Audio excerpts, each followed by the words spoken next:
You're listening to Range Minded from Independence Indoor Shooting. Before we get started, make sure you like us on Facebook and Instagram at Range Minded Podcast. And if you have any questions, comments, or episode suggestions, email us at podcast@iishooting.com. Your feedback is what makes the Range Minded Podcast that much better every time. This is episode number 96, where Steve and I kind of have a little bit of a free-for-all. We talk about the new Walther Q4 steel frame. We talk about red dots and astigmatism, talk about some current events, my trip to California that I just had a few weeks ago, a little bit of everything, which we hope you enjoy. As always, thanks for listening. We hope you enjoy episode 96 of Range Minded, the February 2020 free-for-all. Hello and welcome to Range Minded from Independence Indoor Shooting. My name is Mark Long, and I am joined, as always, by Steve Zimmerman in the Eastern Bunker. That's right. Mr. Wu-Tang coming at us from Eastern Idaho. How about that? Yeah, the Eastern Front. I guess I could say that. Oh, that sounds kind of cool. Yeah, how are you, my friend? I'm doing good. Seems like forever since I've talked to you. I guess it really hasn't been that long, but it seems like it. Yeah, well, you may not know this. Well, what do you do? We did kind of backfill quite a few episodes. So yeah, it's been what, 2 weeks, 3 weeks, I think. Yeah, 2 weeks, maybe 3 weeks. It could have been. That's a long time, but it could have been 3 weeks. Yeah. Yeah, it's been at least more than one. I know that much. Yes, it has. But that means we have quite a bit to talk about. We've had some adventures. You've done a couple of things here. You've got some things to talk about. Going to be kind of a free-for-all episode here. But I think we're going to just kind of mash a few things up and make a show out of it. Yeah, I think it'll be a good one. And I'll start off by saying that one of the reasons that we had to front-load episodes actually was because I had to go to California. Oh, yeah. And how was that, sir? So I've only been to California once before as an adult. I went there as a kid, on some scholar trip thing, and saw like Yosemite and hiked a bunch. I don't know, I was like in 7th grade or whatever. But I went a couple years ago to California, and it was before I was like really into firearms and everything. So it didn't really, I didn't really think about it this time. Although a funny story about last time, my sister's ex-husband was in the Marine Corps, and he had some magazines that he wanted to give to me, but they were 30-round mags, and I couldn't really accept those in California because I couldn't put them in my bag. I thought I was going to get arrested. And was this still while you were an Illinois resident? No, this was here in Idaho. So yeah, that's too bad, huh? I guess you might have been able to put them in your trunk or something. I guess I don't know. Well, we flew, so I can't imagine. Yeah, so can you imagine going through an airport and TSA? It needs to pull your bag to see what a couple of those magazines are, and they realize you have like 3 30-round USGI mags. I don't know if you get in trouble or not if you checked them in. Yeah, I guess maybe if you were checked, because it's different than, they're not actual firearms, but they're I think they're prohibited items from California. So yeah, I guess so. Yeah, but anyway, that was 3 or 4 years ago. This time, and you're right. You probably wouldn't have been able to take any home. Yeah, in California. Yeah, exactly. So maybe if I checked them, but I was like, because he was like, yeah, man, I got a bunch of them. If you want to take a couple, like that's cool, or whatever. And I was like, okay, cool. And then I realized like a day later, like before we left, I was like, you know what? I don't think that's a good idea. I'm going to have to politely decline. Yeah, which is unfortunate because I would never, under normal circumstances, I would never turn down magazines. Heck no. So, but anyway. Nor should you. Anyway, sorry. Yeah, no, what happened this trip? So this trip, went there for a wedding, went there with some friends who shall remain nameless, and you'll understand why in a minute here. But the friend that I went with he enjoys marijuana. I guess there's really no other way to put it. Medicinally or recreationally? Sure, self-medicating, however you want to say it. But okay. So we went to a dispensary, and I just went out of curiosity because I'd never been to one. I'm not a marijuana smoker. I'm not a prohibited person to own a firearm. Obviously, that'd be pretty dumb to do, especially with a podcast. Oh yeah, probably so. Yeah. So, but I was just, it's kind of like curious, like maybe if you don't drink and you go to a bar just to kind of see what it's like. Kind of the same deal. I think you could relate, right? Yeah, absolutely. Yeah. So I went with him, and we get to the parking lot, and would you believe it? In the middle of Orange County, California, there are 2 armed guards At the dispensary? at the dispensary. Wow. I know. So we walked up to them. They checked their IDs and everything. And there was a younger guy and an older guy. I couldn't really catch what the older guy was carrying, but we talked to the younger guy about what he was carrying. He had I think a Nighthawk, a Dan Wesson 1911. I'm not big or not too keen on or too sharp on what 1911 different models and stuff are, but sure. Well, that's if it's Dan Weston, that's a nice gun. Yeah, exactly. So, but we were talking to him about, because he was, carrying it outside the waistband holster right there, right before walking into this place. And, I said, it's kind of interesting, in California, I go, is that on the registry? He goes, yeah, because it was a private security guy. He goes, but believe it or not, I wanted the stainless steel version, and the stainless steel version is not on the registry, so I couldn't get it. I had to get the blued version. Not on the DOJ list. Huh? Right, it's not on their list, so he had to, he couldn't, that's how silly that list is to me, where it's like same exact gun, same exact capacity, same exact everything, except the finish is different. That's asinine. So, but what's even funnier was he goes, I'm going to send this out actually back to the factory, and they're going to do a stainless steel coating on it for me. That's silly. And that's totally legit. He's like, yeah. And I'm like, why do you have a 1911? Is it because of magazine restriction? He goes, no, it's just, I really like 1911s, but the one that I really wanted is not on the list and I can't get it. So I gotta work with this one. So that is just ridiculous. But A, I thought it was interesting because it's California. B, it's a young guy carrying a 1911. And it was my first kind of interaction with somebody talking about, California gun laws in California. And the funniest part was at the end, we were walking out and we were talking a little bit or whatever because he saw our IDs, Idaho IDs, and he goes, yeah, it's funny. My wife and I are talking in the next 3 to 5 years, we're going to be trying to move to Idaho. You just tell him, just leave your crappy politics in the state of California. Well, he was talking about crappy politics. I didn't realize how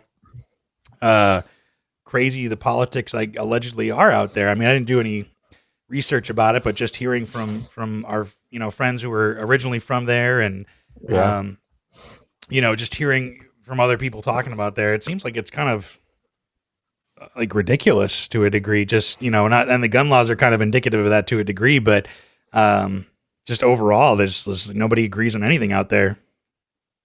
Yeah, in fact, I was just glancing over an article. They did an ID for ammo thing, right? Just recently, they passed that law. Oh, really? Yeah, you have to have ID, and it has to match whatever firearms are on your list. So weird. And the sheriffs are actually standing behind the citizens and not the state, which they should anyways because they're elected. Because they're one of the newspapers was trying to get all the information of who has what guns to publish in some kind of story. No way. With names. And so they're like, this is a little too far. Yeah, I can't imagine. Can you imagine opening up the newspaper and you see yourself on a list? Yeah, that would not make me happy. Not a good thing at all, man. That's crazy. Yeah, California. And what worries me is I still feel like that stuff's coming here, and we could easily go down the rabbit hole of Virginia and all those states that have seen sweeping gun laws, and I think it's pretty fair to say that in what election our state could change, completely flop. Yeah. I mean, it could happen. One day it could happen here. What was interesting to me too is it's a beautiful state. We were mainly in Orange County. We didn't really go anywhere else. Mm-hmm. But I mean, what a beautiful place. I mean, the beaches, we saw all these beaches and saw all these, ate at all these cool restaurants and stuff. And that does suck because I got family in Northern California, and I've been there a couple times. And it is super pretty up there, up in Northern California, where you get up in those high mountains, and man, it's just beautiful landscape. And you drive a couple hours and you're at the beach with the palm trees. But it's what happened? What happened to their state? Come on, California. Yeah, and In-N-Out was awesome. I enjoyed that a bunch. I've had it before, but I mean, you can never have. We had it 3 or 4 times in 5 days. I'm pretty sure I'm going to piss some people off. That's not my favorite place. Really? I've only been to the one in Utah, and maybe it's different going to the ones in California. I'll tell you what, it is way different, believe it or not. Is it? Yeah, because my only experience with In-N-Out has been at Salt Lake. And I was like, I don't see what the hype is about. California though, way different. Really? Yeah, because I was like super disappointed in the one in Utah. Yeah, and not to knock the Utahns, but they don't do it like California does. Yeah. So well, I'm guessing it originated down there in California, anyways. Newport Beach. I learned that's where it originally, where the first one ever was, and we checked out Newport Beach and we saw a couple other places or whatever. It's a beautiful place, man. It's just there's a lot of people there, and I think there's a lot of, I don't know. It's just an interesting place. I'll put it that way. Yeah. Well, so it's still part of the country. It is. And, maybe one day it'll turn around. But I just thought that was interesting first of all, going into a dispensary, which is something I never thought I'd do in my life. And then, having two armed guards. So what was your first impression as you walked into the doors? Like, what did you expect, and were you surprised in a different way? Kind of, I guess. I mean, I was surprised at how clean and like normal, I guess it was. It seemed like a pharmacy more than anything else. It was very clean. Oh, really? It was, a lot of display cases and a lot of stuff I didn't know what the heck it was. It's all really expensive. Interesting. Apparently marijuana is very expensive. So the person I was with purchased one kind of a disposable kind of vape pen thing, and it was $60. That's ridiculous. Don't you think that if they're going to do that, it would change the black market and it would like increase the black market sales? I think it would. Maybe, but it depends on, I guess it's whether or not you know a guy, or you know what I mean? If it's like, if you know somebody on the, like, who can get you anything on the black market or whatever, where it's just maybe easier and more legitimate to get something from a legitimate dealer. I mean, you can make the same parallel, I guess, about guns. And maybe it's kind of like dispensary patrons are more like CZ owners, where they're more hipster and trendy, and they don't want to go to the seedy part of town to deal with some dude that they don't know if they're going to get waxed in the middle of the night. Yeah, that could be it too. I mean, I don't know.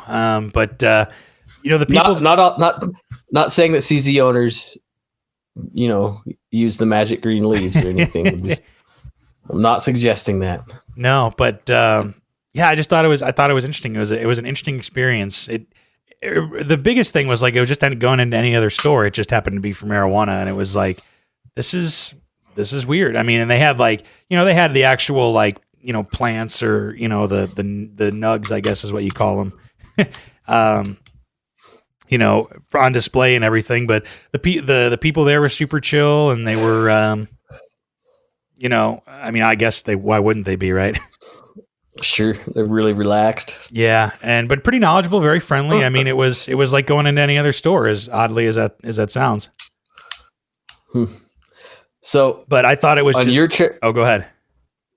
No, you finish first before I ask you. I was just going to say, I thought it was an interesting juxtaposition where you see something that legal marijuana, which is so considered far to the left and liberal and all that kind of stuff, but the store is guarded by private security, armed guards. Sure. And that's, I just think that's a really crazy, like, kind of juxtaposition of like two opposite ends of the political spectrum kind of coming together. Yeah, maybe so. You don't think so? I think you'd almost be, I would think they'd be a little bit more libertarian, honestly, inside of there. Sure. And maybe that was it. Yeah. Maybe it's more kind of libertarian or something, but, I thought it was kind of an interesting juxtaposition, because you wouldn't think of those two kinds of things coming together. Those two worlds meeting, yeah. Yeah, and the other surprising thing, actually, now I think about it, they paid with a credit card. What? does this person use firearms, or is he not a firearm user? No. Okay. So he's not. Maybe I shouldn't have asked that question. No, he or she is not committing any kind of felonious activity.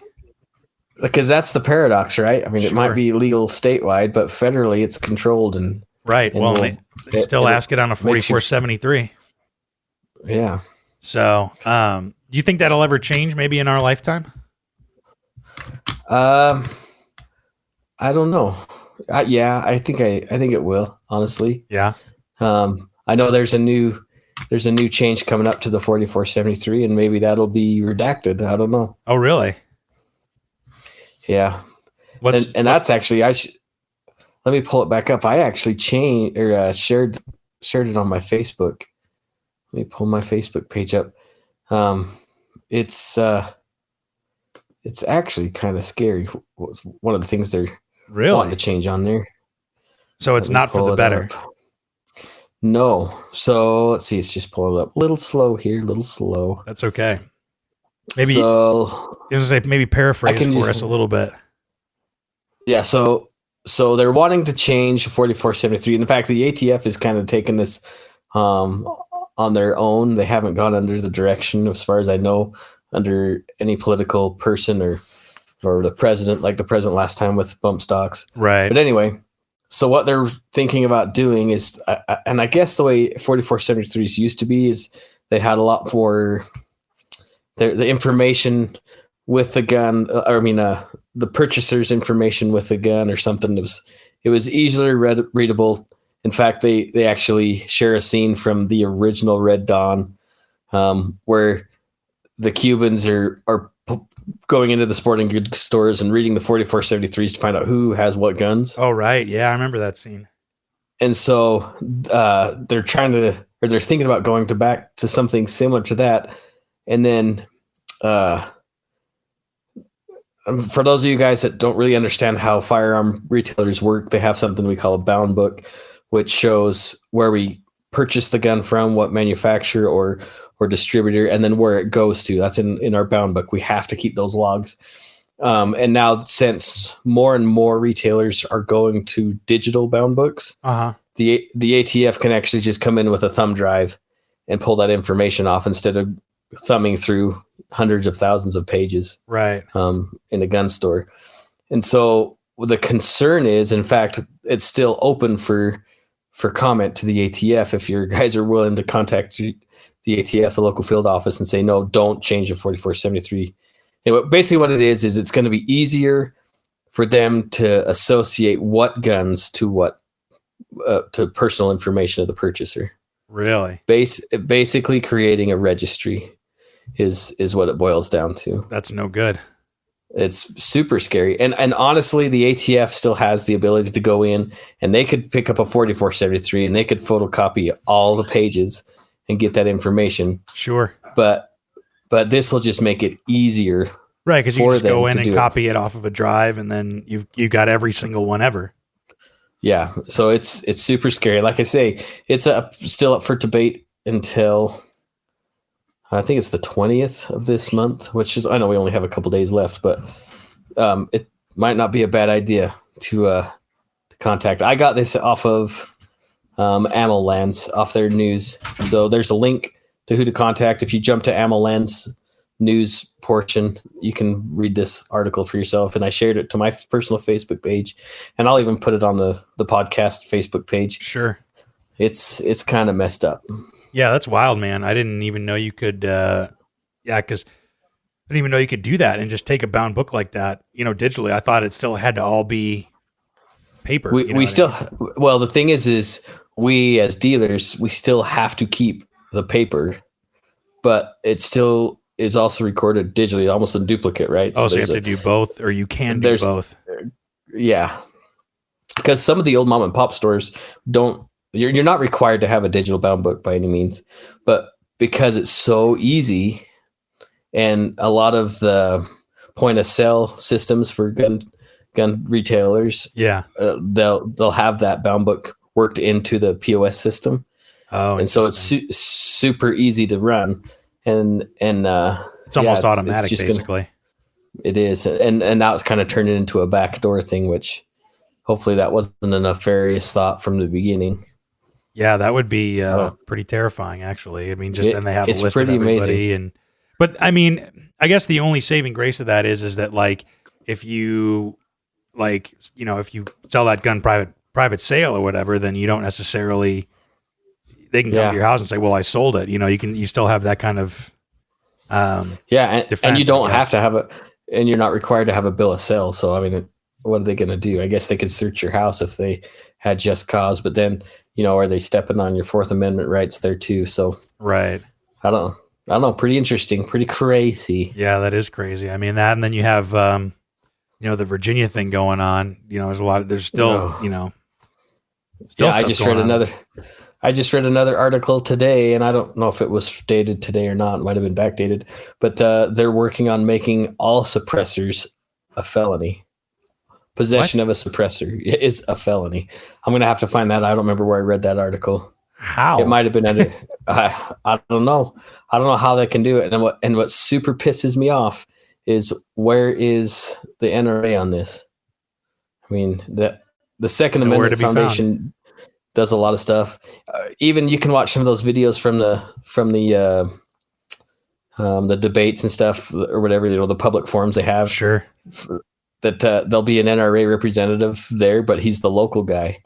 There's nothing from, you know, from their main office, which is, come on, like, what the hell? Yeah, and it's like, ever since bump stocks kind of went away and the NRA didn't fight president on it, it's like, well, I think ever since then, I mean, that we haven't really seen any action from them, and that pissed a lot of people off. Yeah, it makes me nervous. Like, I'm a life member of the NRA, and I know I've gone through this before, but I can't. I won't give them any more money. Right. I will not. Well, and you don't have to as a lifetime member. So, well, they keep pushing all sorts of crap. I get phone calls, and I tell them straight up, and I know it's just, you know, somebody they've hired from some outside agency to make phone calls, but I was nope, not until they fire Wayne LaPierre will I do this. And I don't know. That's where the state and some of the other organizations are so important to be part of, you know? Yeah. Well, and we talked about, like, the Firearms Policy Coalition or whatever. You know, I follow them on Instagram just to kind of see what's going on, and you can get updates about what's going on and all that, you know, just around the country. And that's why I saw that a day ago they posted that the assault weapons ban in Virginia, there's a Senate hearing scheduled. So it's kind of working its way through the system. And it's going to pass. It's going to pass because, well, you know, I don't know. I guess you could conspiracize all this stuff. You know, Bloomberg has spent a lot of money to get the gun laws passed. You know, or for elections, I should say, to get elections for pro-gun control candidates, and his money is apparently working. That's what makes me so nervous. How about that on the Super Bowl? Seeing a couple weeks ago, seeing all the political ads. Yeah, I hate this time of year. Or just, you know, election season is so annoying.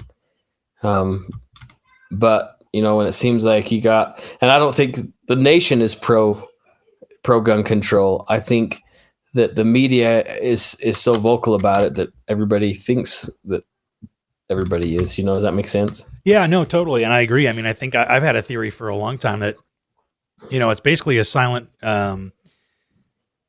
majority that, for lack of a better term, is indifferent, I guess. You know, they don't mind if other people have guns. Maybe they have a gun for defense or for hunting or whatever, or, you know, from family heirlooms or something like that. But they don't kind of have a say in it one way or the other. And really they should, because it's their rights kind of being messed with, you know? And that's what kind of surprised me with, well, since we're talking about Virginia, the amount of people that showed up, you know, gun rights activists that showed up, whatever it was, 20,000 or whatever. 20,000 people from all over the country. And they're still got the brass balls to still pass this gun control stuff. It's pretty brazen. Like, I don't know. The governor of Virginia is just coming out and saying that, you know, it's going to help and everything, and just, Very crazy stuff. It's sad. It's sad, and I still think it's going to be close to home this election. That's what I was going to say, but you've mentioned it before, where it may not be so far away. It's on the East Coast or whatever, but it may not actually be that far away. It could always happen here. Well, you saw, and maybe some of our listeners did too, that the Idaho Second Amendment Alliance had a rally out front of Bloomberg's new office in Boise. Did you see that? Oh, is that who it was? Yeah. So Bloomberg opened a new office. Yeah, I did hear about that election campaign. Yeah. So in like 2 days' notice, the Idaho Second Amendment Alliance had over 300 people out front of his office carrying signs and guns. It was pretty awesome. That's pretty interesting because on Reddit, of all places, there's a subreddit for Boise. I don't know if you're familiar with how Reddit works or whatever, but it's like your own little, like it's like a little channel for Boise. Does that make sense? Yeah. And it's funny. It says Trump supporters protesting Bloomberg office. Yeah, and I thought it's funny because it was the Second Amendment. I don't think Alliance. it was the Second Amendment Alliance. I don't think they were 100% Trump supporters. In fact, I'm sure I catch a lot of flack because there'll be a pro-Trump. Trump supports the Second Amendment, and then I throw my 2 cents in it because he's not a pro-gun president. Sure isn't, and I'll defend it. Like, we've had more gun control in 4 years than we did with 8 years with Obama. So yeah. Well, it's funny because normally that subreddit is not very active, but about halfway down, nobody even nobody even says that it's actually not Trump supporters. It's the Second Amendment Alliance. And, say what you will about Trump here or there. I'm not going to jump into that fire, but the fact that they didn't even get the organization right, or just wrote them off as, one group of people, is kind of funny to me, Yeah, it sounds like it's just a little bit of lazy reporting. Yeah, because it wasn't. I will say it wasn't like linked to a newspaper article or anything. It was just somebody that noticed it or whatever. You know what I mean? Just a quick little blurb about it. Yeah, exactly. Getting people stirred up about it without kind of doing your research, and that's what we've talked about is, being, doing your research for yourself and critically thinking and all that. So I will admit I didn't even think about it. I didn't know it was a Second Amendment Alliance. Good for them. Yeah, it was awesome. There's Greg Pruitt again doing the good work. And if I could have made it over there, I would have, but just too much stuff going on. Yeah. So go ahead. Talk about apathy, right? I'm just well, it's tough if you have a life and a job and kids and a family to work. You know what I mean? But it's not an excuse. It just kind of is. It is what it is. Is what it is. So, but let's switch gears a little bit. I feel like we've been a little negative. We need to maybe be a little positive now. What do you think? I agree. Because you did your own kind of impromptu gun research. I did. So, a couple of weeks ago, I don't know why, I was just really curious about it. I've done a couple of things. I started a different Facebook group just among instructors because I don't know. I think it's important to network and get to know some of the other instructors, just bounce ideas and stuff on them. And while I was doing that, I had a thought. How many rounds are fired a day in recreational use? That's really what the core of this survey was about. So I came up with I think it's 6 or 7 questions and created a little survey and passed it around social media. And sadly, I haven't got as many respondents as I was hoping to get. Sure. But I haven't really pushed it very hard either. So I guess that's my fault. But so far it's been pretty interesting. Yeah. So tell me everything about it. So I'll read you the questions and did you take my survey? I did. Because everything comes up anonymous on mine. I don't have any of the answers information back. Oh, okay. So there's what did I say? There's 6 questions. Yep. Yeah. So the first question was, how many times do you go to a range / any kind of organized shooting? A month. How many times a month? So I did actually have a couple people answer every day, which I was really surprised. No way, really? Yeah. And then the majority of the answers were less than once a month. is the majority less of time. than once a month. And then the next one was a few times a week. Okay. Was the next most answered. So nobody said once a month? Once a month, I had 6 out of 31 people say that. Okay, because that's what I answered, actually, once a month. Yeah, which to me, that sounds like probably the most logical. And then maybe once a week. Yeah, if you really have the time and the money and everything, or you have a membership somewhere, you can get away with that a lot more, but usually for me, it's once a month. Yeah. And that's what I figured most people would be. And then the next question was, how many firearms do you take in a normal visit? Yeah. And almost overwhelmingly, it was 1 to 3. 1 to 3 firearms per visit. Sure. So the next one was obviously 5 or more, because I only had three answers in there. Yeah. The other one was borrow or rent. So most people take 1 to 3 firearms when they visit the range. Now, I wonder if that's how many people own, or if that's just like if they're going to focus on, a different couple things. Like, because you can really dive into the logic of that, where it's like maybe you warm up with maybe you bring 3 handguns and you warm up with a 22 pistol, and then go to your, and the way the question is written is how many firearms do you take to a normal range visit? Right. So not how many do you own or anything like that. So how many do you take each time you go?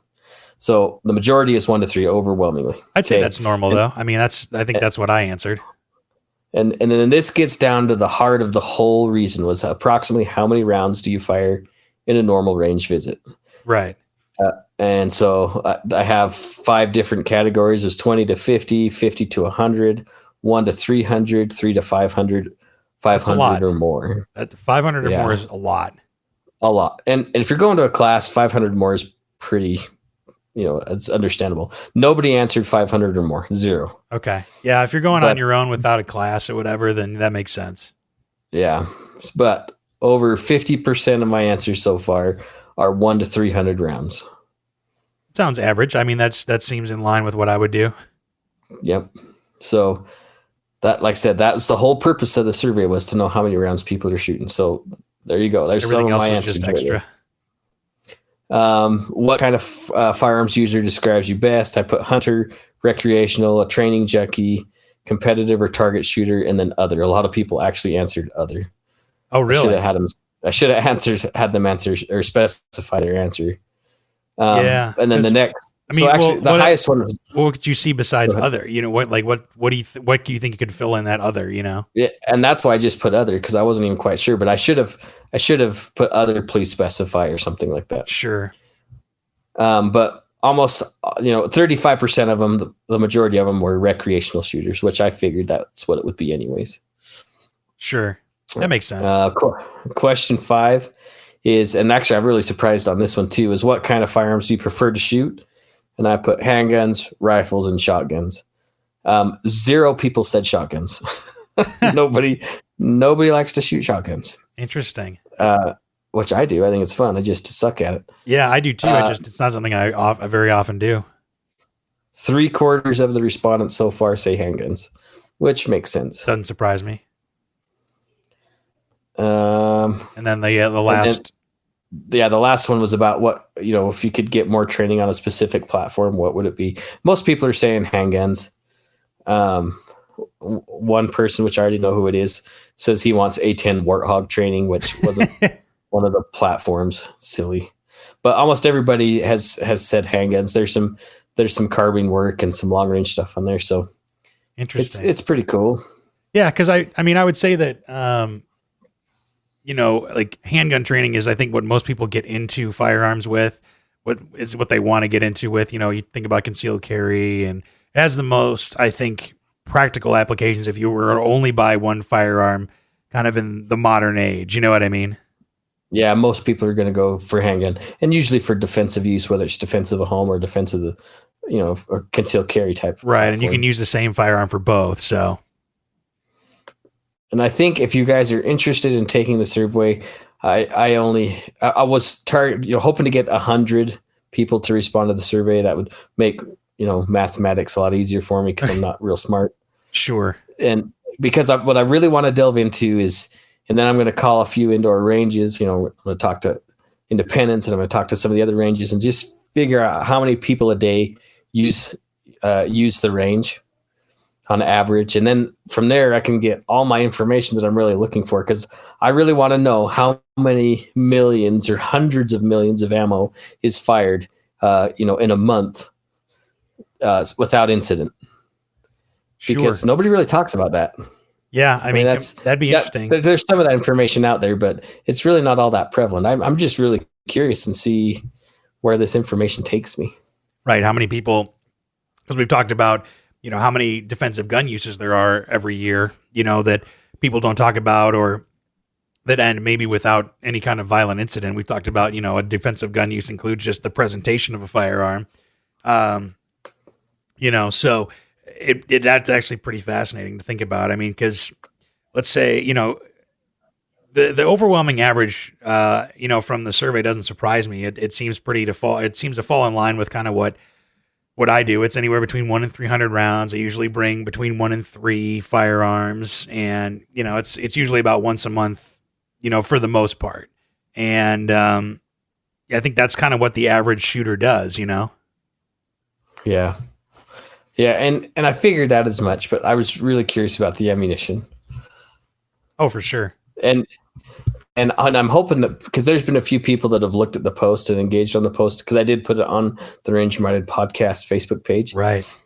And I'm hoping they're not thinking this like some kind of a sales and marketing thing, or no, this is strictly for data. That's for me. That's all it is. Like, it has nothing to do, like the store is not going to email you over stuff. Like, in fact, it's honestly not even connected to independence at all. Right. It's curiosity.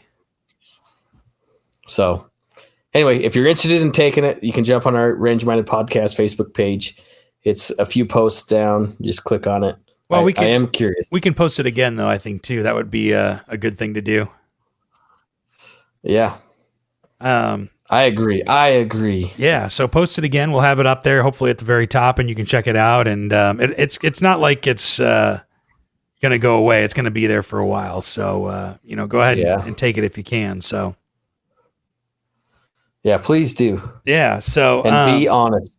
Be honest. It's just Steve. Gosh. It's not any marketing, or nobody's going to record. It's all anonymous too. So it is. Like I say, I don't know who answers what. I don't see that information. So it may get collected. Who knows? But I don't see it. Maybe if I dived a little bit deeper in the program, I'd find it. But I don't care about it. That's not why I'm doing it. So right. It's just purely for research purposes. That's it. So, well, in other news, this is exciting for me and maybe one other person. Walther came out with a new firearm. Oh, is it a left-handed gun? I believe it's ambidextrous, so it qualifies. But so last year, I mean, they've had their Q5 model out for a while, and then last year they came out with the Q5 steel frame. I'm sure you're familiar. Yeah, I haven't shot one, so I don't know how it goes, but I actually bet it shoots awesome. I haven't shot one. I've dry fired it in the shop because we had a Q5 steel frame match, and it felt really good in the hand. It's a little bit different. It's basically based on the PPQ platform, but instead of obviously having a polymer frame or whatever, it's all steel. So it's heavier, it's more expensive, it soaks up recoil a lot more, as the whole argument and everything. I do want to shoot a Q5 steel frame. At least I did until they released this new one, which is the Q4 steel frame. So it's basically a Walther PPQ all steel frame.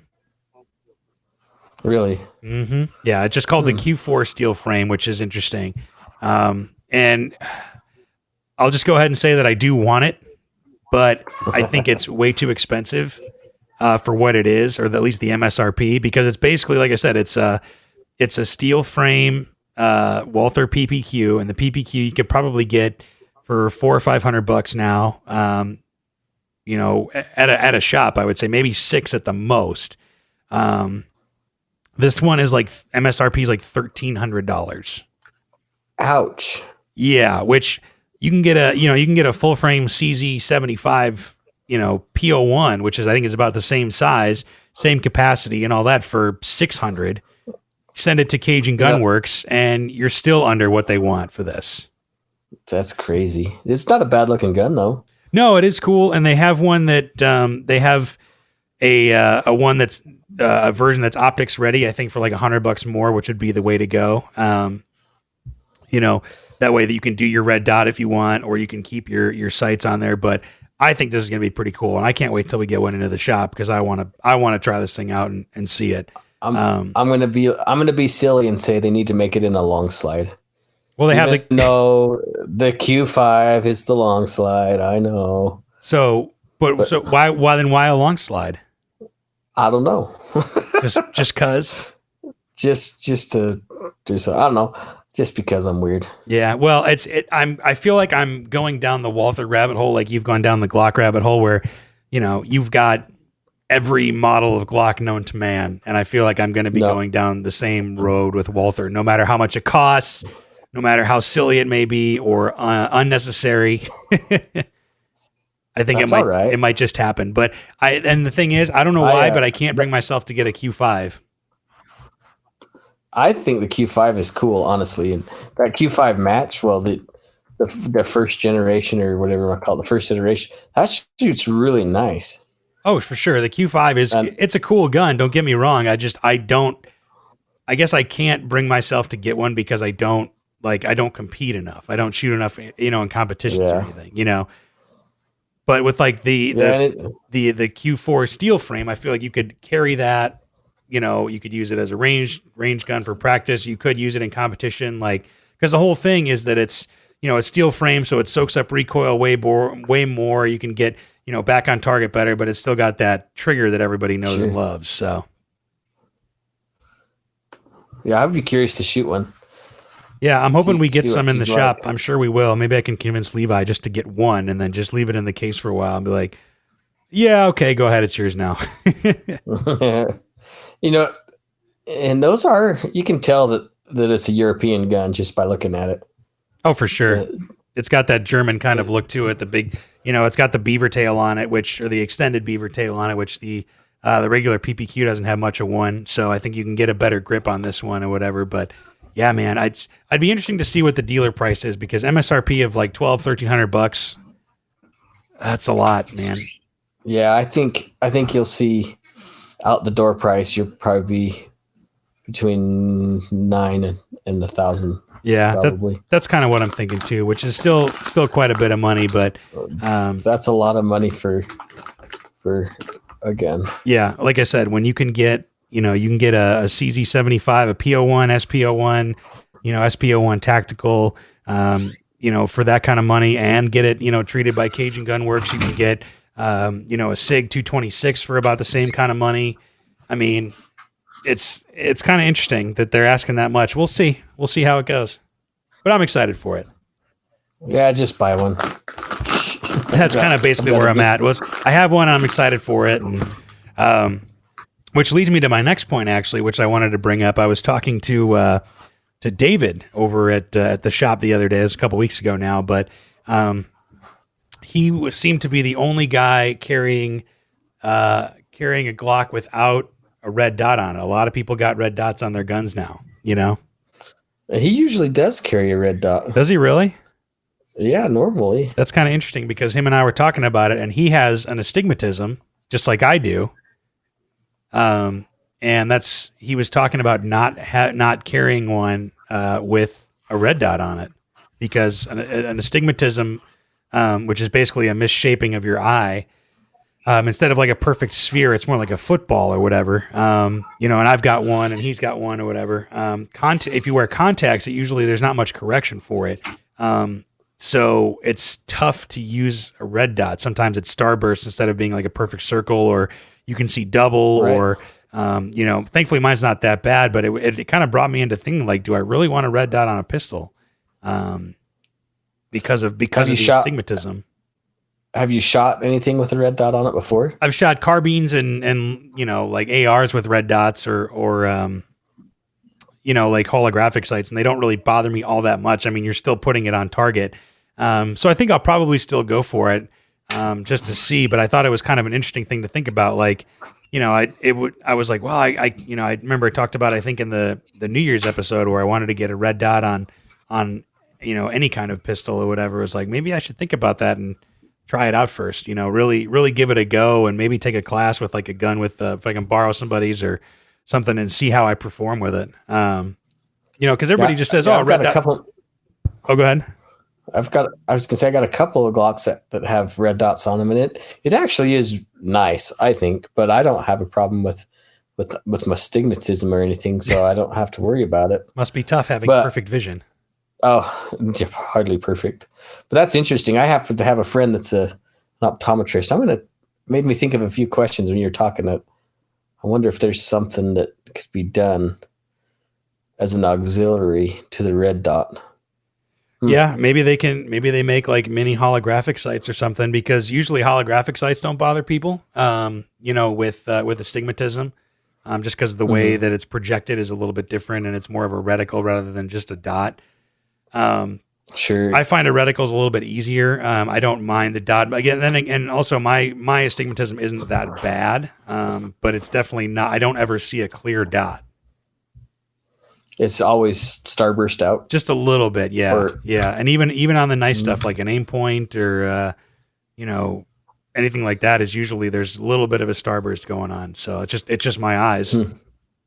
But it just got me thinking, like, if I'm carrying something with a red dot, like, do I want to have that kind of starburst, or do I, because obviously you want to know how to use iron sights and trust your iron sights and everything. So.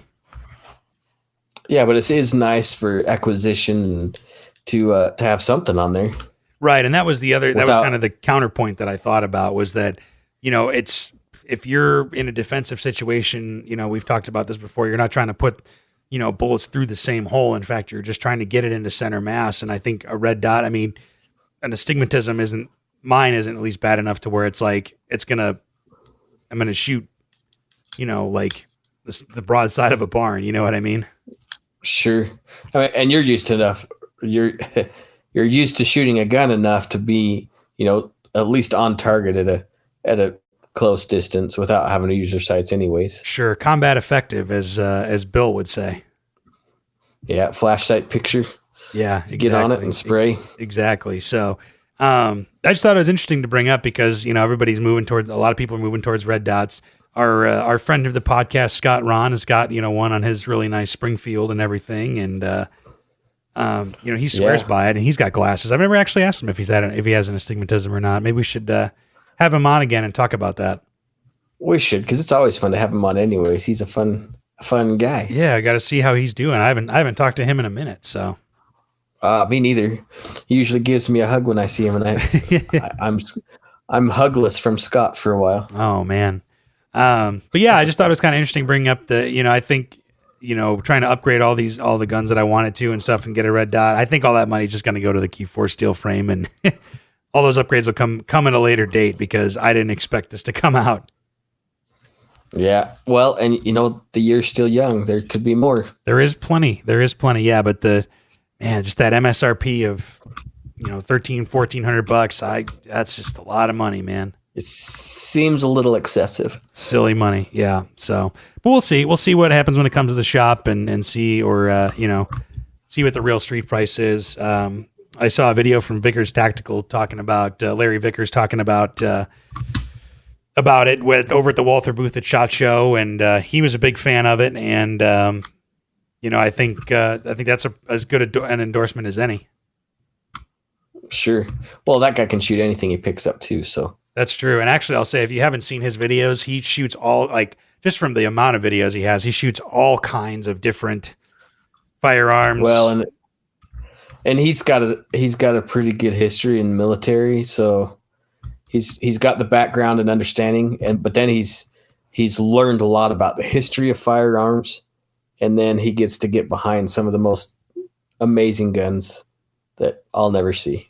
Yeah, that's true. And he usually shoots them in slow-mo too, which is kind of cool to see the firearms cycling and actuating and stuff. And they're just well done. So if you haven't had a chance to check Larry Vickers out, if anybody listening to the podcast, I'd be surprised if they hadn't. But yeah, he's a stud. For sure. And he's not like the because I'll watch all sorts of videos, obviously, and then you get the real tactical guys that talk real cool like there's a bomb diggy, but no, he's a seasoned shooter. He doesn't have to prove to anybody who he is, because everybody knows who he is, and he just makes a quality video. Yeah, and I think he also just enjoys shooting. You know what I mean? Yeah, I don't blame him. So I think that's I enjoy it too. So but I wanted to talk about the Q4 steel frame and talk about having an optic on it, because it comes optics ready, which I think we're going to see more and more of as time goes on, and whether or not to actually get one. So if you're an optometrist and you're listening, make sure you let us know whether or not that's a good idea. Yeah, like I said, I'm going to talk to my optometrist friend, and he's a big time shooter. He's a long range guy. So oh, really? Well, in fact, I've already thrown a couple things, bounced some ideas off of him, and yeah, cool. Could be cool. Maybe we should have him on one time. That would be very cool. I'd be down with that. I don't know. He might just say no. Well, you got to be able to see in order to shoot, so that's an important part of things. So, right. Honestly, we could talk about eye dominance and I think a lot of people maybe have, maybe they need eye correction. They don't even think about it, That's true. And maybe he can help people that have no idea that they're having an issue. Exactly. So we realize, oh man, maybe I should talk to him. Maybe you should. He's a busy guy, but I could pin him down. Good. But that's all I got. What else do you got? That, I think, is pretty much it. I mean, we could go through some other stuff. I was reading that the state of Illinois is getting sued over some FOID card issues. Yeah, because they found that the FOID card is kind of violates. I think it was that violates the state constitution, or it violates the Second Amendment, and they're not letting those go. Well, the other thing is they were misappropriating funds and letting there's people's paperwork that have been sitting there for a way extended amount of time for concealed and not carry getting approved for the FOID card. Oh, okay, yeah, because I think they guarantee it within 90 days or 30 days or something like that. And it's all not happening. Is that they were just whoever was in charge of it. They were moving money around. In fact, they moved $29 million out of the FOID card fund somewhere else. And wow. Yeah. Yeah, that doesn't surprise me at all. That's the state of Illinois for you. Yeah. Coming to a state near you. Oh boy. Yeah, hopefully that doesn't happen here. I think most of the politicians here in Idaho are pretty good with their money, but for right now, it could change. It only takes one. It could change. So, well, if that's all we got, then that's all we got for our free for all. We'll be back next week as always. Yeah. And we'll go from there. So, but if you have anything you want us to talk about, or any comments about, what we talked about today, shoot us an email, podcast@iishooting.com, or find us on Instagram and Facebook at Range Minded Podcast. And we would love to hear from you. Yeah, absolutely. So, and we have to figure out, we're coming up on episode number 100, believe it or not. Yes, getting closer. So hopefully we'll be doing something big and fun for that. We'll figure something cool out. Sure. So, but until then, we'll talk to you next time. Thanks for listening, and be safe. Thanks, guys. All right, see ya. Later. Thanks for listening to Range Minded. Find us online at Range Minded Podcast on Facebook, or send us an email at podcast@iishooting.com. We're always happy to get feedback, episode suggestions, whatever you want to send us, really. And be sure to subscribe to us on Apple Podcasts, Google Podcasts, Stitcher, and pretty much wherever else you get your podcasts from. Thanks for listening, and we'll see you next time.